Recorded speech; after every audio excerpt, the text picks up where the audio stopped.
ভাই আছেন 194 স্টল বিপ্লব ফারুক ওনার বড় ভাই ছিলেন, উনি আলমগীর ভাই, উনি প্রকাশনীটা চালান। আমি কৃতজ্ঞতা প্রকাশ করে অত্যন্ত যত্নের সাথে বইগুলো করে দিয়েছেন।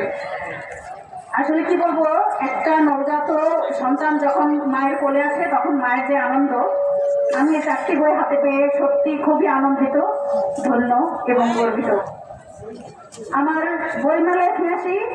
এই বইমেলা উপলক্ষে বইয়ের মেলার গুরুত্ব, তারপর বই মেলাকে যারা ভালোবাসেন এটা নিয়ে আমার লেখা।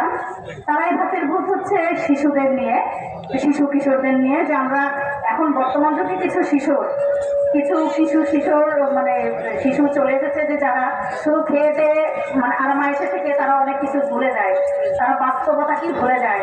তো সেটা নিয়ে আমার লেখা, ওদের সচেতনতামূলক করতে পারেন। আর একটা হচ্ছে শেকড়ে পূরণ, এটা গীতি কবিতা কাব্যগ্রন্থই বলা চলে। তো আমি নিজে সুর করে পুরনো সুরে নতুন কথায় দিয়েছি, এবং অন্তর্বর্তীকালীন কাব্যকথা, এটা তো বলার অপেক্ষাই রাখে না, যেহেতু অন্তর্বর্তীকালীন সরকার বর্তমানে।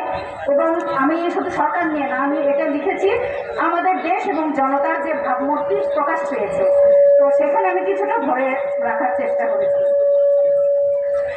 আর কি বলবো, আসলে ভীষণ ভালো লাগছে।